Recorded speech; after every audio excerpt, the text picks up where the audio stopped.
कल्पना करा, जगभरात युद्धाचा धोका वाढतोय, तेलाचे रेट वाढतायत, देश घाबरलेत. पण या सगळ्या गोंधळात एक देश आहे जो घाबरत नाही, तो कमवतोय.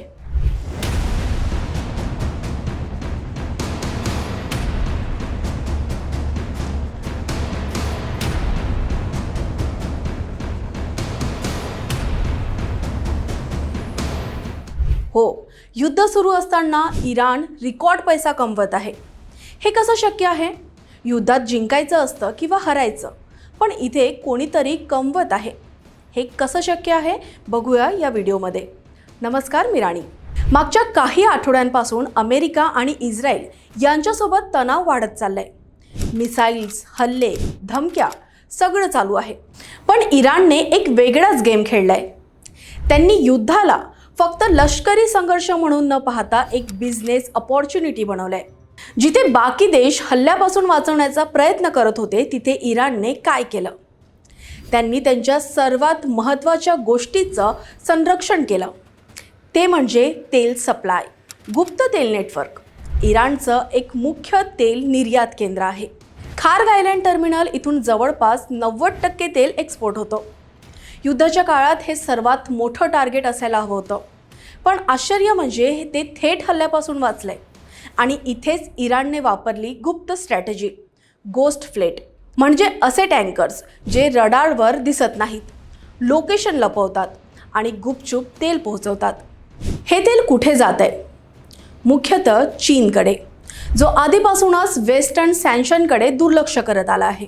आता थोडं गणित बघूया. इराण रोज जवळपास 17 ते 20 लाख बॅरल तेल निर्यात करत आहे. युद्ध चालू असूनही सप्लाय बंद नाही, तर ती वाढत आहे. आणि या सगळ्यांचा मुख्य रस्ता आहे हार्मुज जलडमरूमध्ये. जगातील जवळपास 20% तेल इथून जातं आणि इथे इराणचा प्रभाव खूप मजबूत आहे. आता दुसरी बाजू बघूया. जिथे इराण कमवत आहे, तिथे खाडी देश अडचणीत आहेत. सौदी अरब, इराक, कुवेत, कतर आणि UAE या देशांचं तेल उत्पादन मोठ्या प्रमाणात घटलं आहे.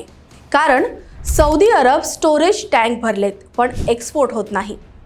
कतरमध्ये LNG tankers बंदरातच अडकलेत.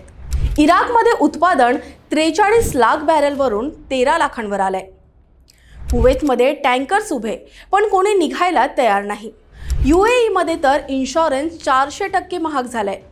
Straight of Hormuz हा समुद्राचा छोटासा भाग नाही, हा जगाचा तेल नाडी आहे. जर हा रस्ता असुरक्षित झाला तर काय होईल? तेल महाग, शिपिंग महाग आणि जागतिक अर्थव्यवस्था डळमळीत. आणि इथेच इराणने गेम पलटवला. त्यांनी स्वतःची सप्लाय चालू ठेवली आणि इतरांची अडवली.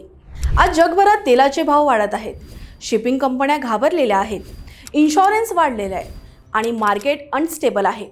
पण या गोंधळात एक देश शांत आहे, तो म्हणजे इराण. तो विकतोय आणि कमवतोय आणि कंट्रोलही मिळवतोय. मग प्रश्न असा आहे की हे फक्त युद्ध आहे की एक इकॉनॉमिक वॉरफेअर, जिथे गोळ्या कमी आणि तेल जास्त महत्त्वाचं आहे? इराणने दाखवून दिलं आहे की युद्ध फक्त जिंकण्यासाठी नसतं, ते कमवण्यासाठी सुद्धा वापरलं जाऊ शकतं. जर तुम्हाला हा व्हिडिओ आवडला असेल तर लाईक करा आणि चॅनलला सबस्क्राईब करायला विसरू नका. हे पुढे जाऊन मोठं जागतिक संकट बनेल का? तुमचे मत कमेंट्समध्ये नक्की सांगा. क्या बात?